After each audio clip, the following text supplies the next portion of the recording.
Mr. Najib, Marianne Jolie, nice to meet you. Pleased to meet you. Please take a seat. Thank you. Mr. Najib, thank you for joining 101 East. To begin with, what was your reaction the night of the election, and why do you think the Malaysian people decided after almost 6 decades they wanted a change? Basically, we lost for two main reasons. One, we lost because of the false promises made by the opposition, promises which they themselves concede today.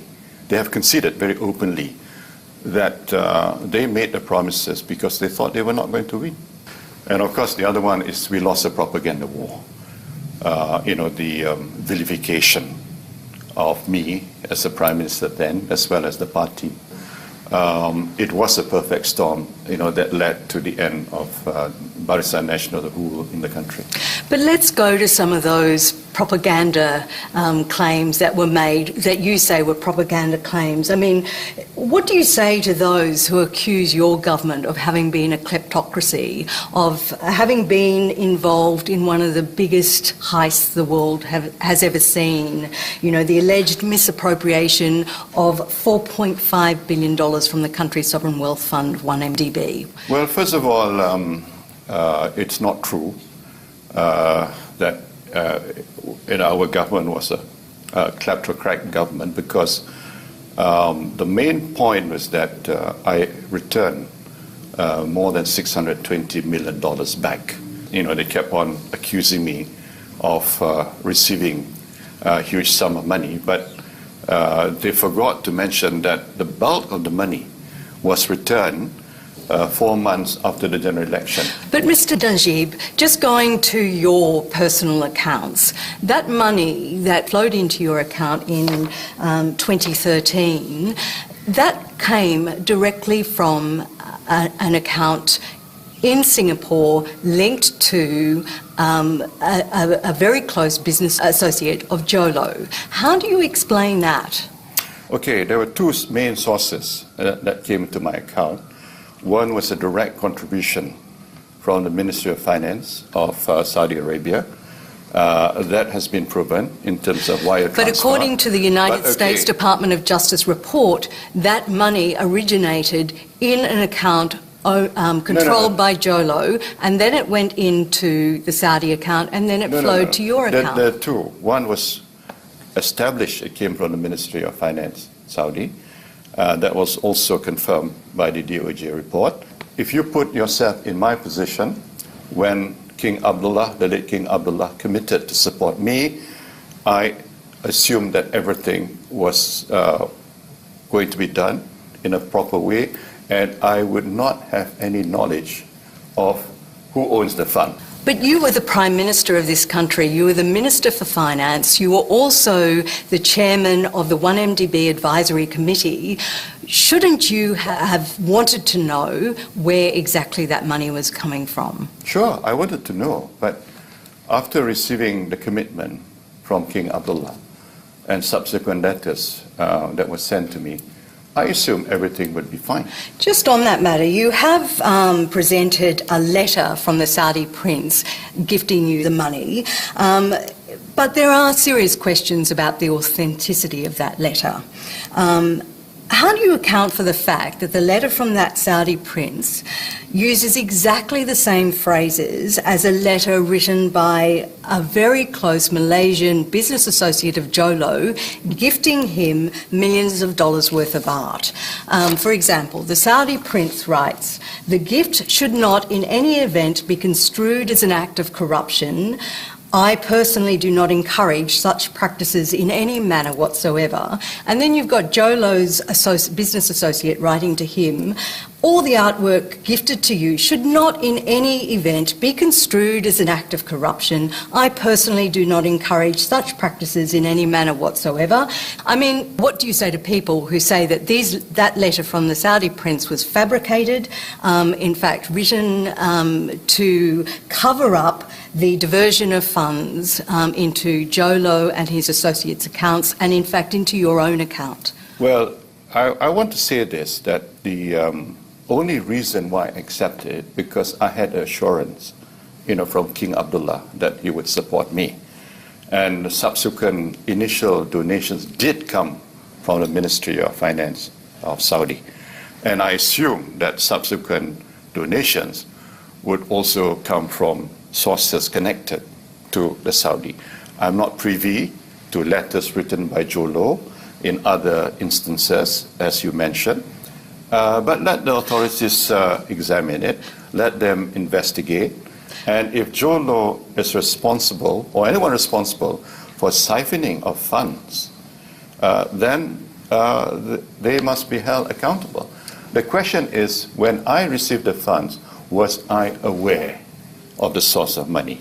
If the central bank were to signal to me there was something of concern, but Mr. Najib, I would have done something know where about money, if I get a cheque from Al Jazeera into my bank account, I know it comes from Al Jazeera, I know the account it comes from, it's got an account number on it. It's not a secret. This came from a Singapore account controlled by Jolo's close business associate, a Malaysian man. And the United States Justice Department has traced that money back to 1MDB money. But that was subsequent. At that particular time when I received the money, I assumed it was a genuine donation. I do not have any knowledge beyond that, please. You've recently been banned from leaving the country. You've been charged with 38 counts of money laundering, bribery and abuse of power. But when you were Prime Minister and an investigation cleared you of any wrongdoing, why do you think you were cleared then and you're now facing a long list of serious charges?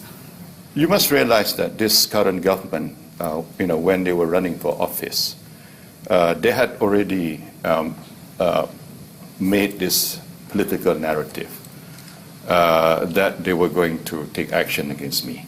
So in that sense, they have to fulfill, whatever political promises they made.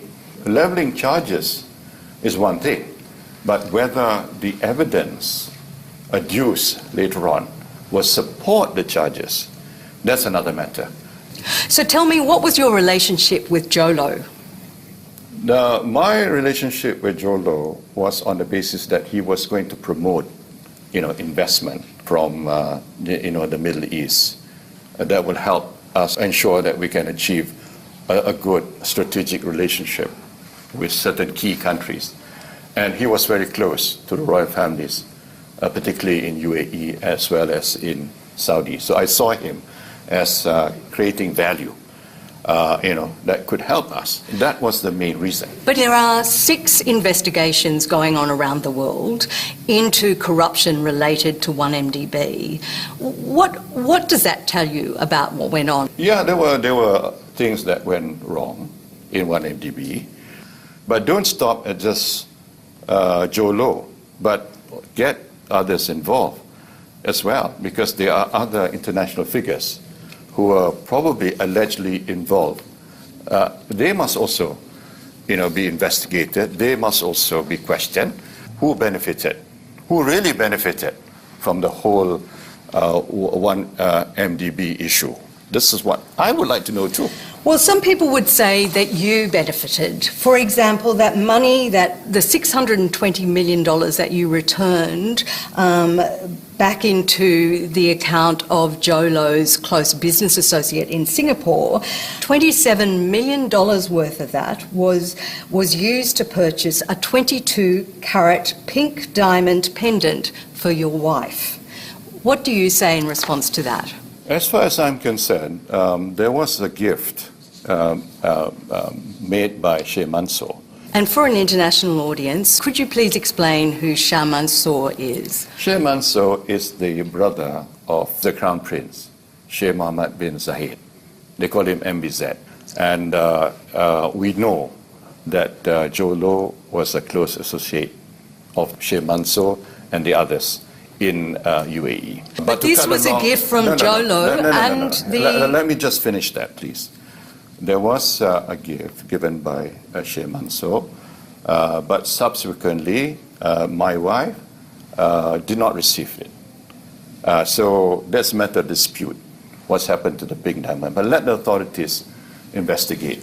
But Let's the not jump to Department of conclusion. Justice, the United States Department of Justice, traces that money to the purchase of that pink diamond pendant, and they have conversations between the jeweller, your wife, Jolo, clearly giving evidence that he bought your wife a $27 million pink diamond with 1MD money. No, as far as I'm concerned, when it was presented initially to me, it was presented as a gift from Sheikh Mansour, okay? If I knew it was coming from 1MD money, I wouldn't accept it at all. But Mr. Najib, who would know where it came from? Who paid for it? We wouldn't know. given that your annual official income is less than $70,000 a year, were you not concerned that this was going to look really bad? There's a culture in the Middle East that expensive presents are given. But $27 million. Nobody knew the value. We didn't know the value of the money, okay, or the present. And I can tell you... But your wife did know the value of it because she'd been with Jolo to the jeweller and looked at this, tried it on. There's records of all of this. How do you account for the fact that she didn't know, or you didn't know, the value of this pink diamond? I really didn't know the value of the pink diamond. I mean, there could be some degree of estimation of the value.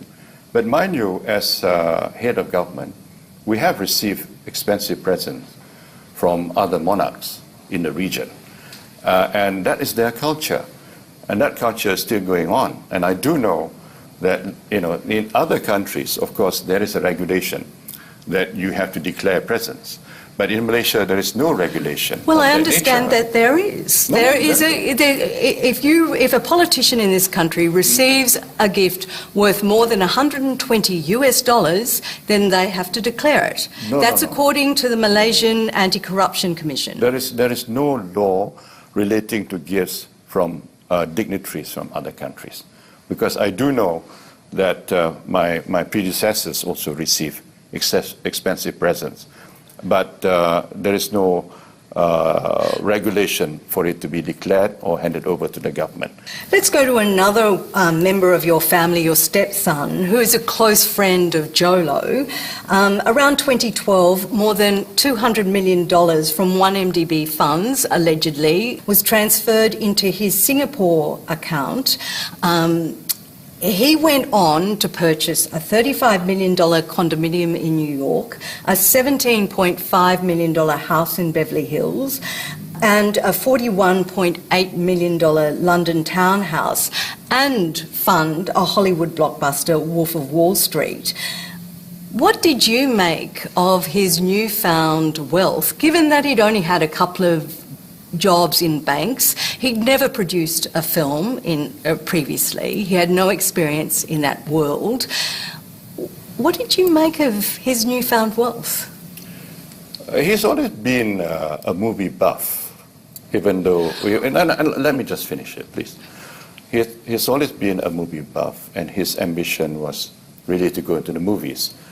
So when it happened that, and when we visited Abu Dhabi, MBZ, Mohammed bin Zayed, told him in my presence that we are going to invest in your movies. Okay? So we assume that whatever investment is going to come from Abu Dhabi. So as far as I'm concerned, it was a commercial arrangement. Yes, but I mean, he's bought how many, like almost $100 million worth of property around the world.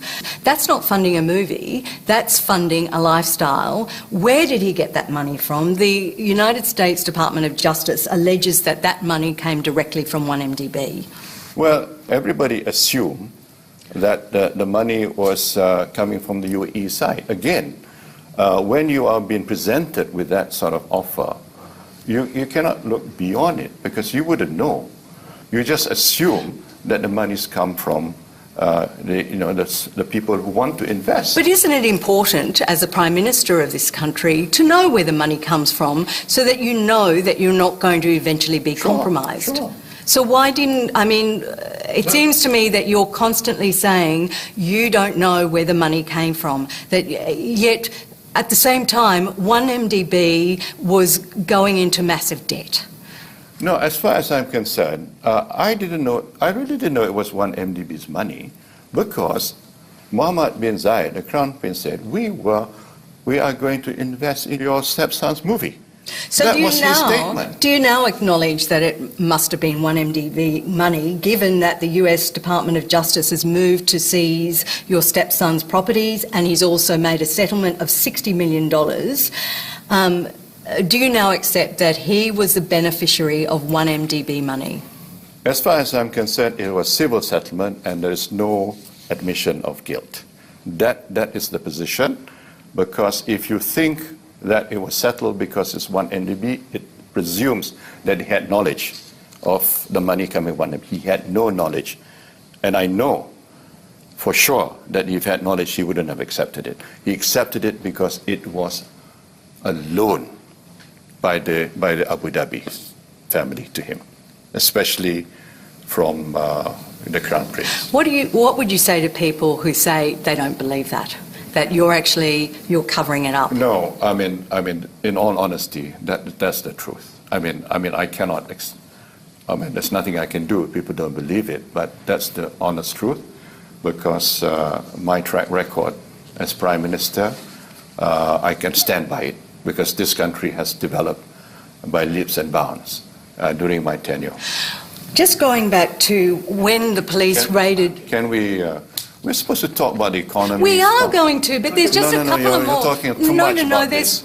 But listen, there are just a couple of other allegations that I do need to. I don't want to talk too much about it. I cannot talk. Well, I tell you, I do want to ask you about your decision. You have recently called for the reinvestigation of several high-profile murders to be reinvestigated. That people say that you're. Yeah, okay, right. Yeah. You can ask me that. That you're linked. I know you're very fond of this subject. I know that. Yes. Well, you've recently called for the reinvestigation of several high-profile murders that many say you are linked to. The murder of Alton Tuya Sharibu in 2006, Hussein Najadi in 2013, and Kevin Moraes in 2015. Why didn't you reopen those cases when you were Prime Minister? Put it this way, it went through the courts. In the case of Alton Tuya, went through the court at the highest level, the federal court. So I have been cleared entirely by this legal process, and if you ask the then Chief Police of Malaysia, he will testify, he will verify that I had no involvement whatsoever. I was deported from Malaysia in June 2015 while filming a story about the murder of Alton Tuya Sharibu. Why did you have me deported from this country? We deported you. You're a nuisance. Because as far as I'm concerned, making lies, fabricating lies, is not something that we want to tolerate in this country. But I wasn't fabricating lies. I was actually seeking an interview with you. I have no political agenda in this country. I was just trying to understand what the truth was. The way you've been asking is as though in your mind I was already involved. Not at all. I was saying to you, nothing to do with Alton Tuya. Nothing. So just because I was filming a story about Alton Tuya's murder in this country, that was the reason. That was decided by the authorities. They don't want things to be stirred up in this country. I leave it to them. We understand that directive came directly from the Prime Minister's office, your office. Well, I am not party to the decision, but as far as I'm concerned, I am totally innocent of the Alton Tuya case. Absolutely. The 1MDB Can we go to the economy, please? Well, look, you've spent so much of this time. Otherwise, I'm going to walk out. Okay, just one thing. No more, please. Many people say... No more, all right? Okay. That's it. Listen, done. okay. If you want to talk about economy, I'll sit down. Well, we can talk about... Come on, you're not being fair to me. If you want to ask about the economy, what I did... you are facing serious charges in this country, and people... Look, I've done my part. No, I'm not going to stand anymore. If you want to ask about the economy, I'll talk to you. Okay, we'll ask about...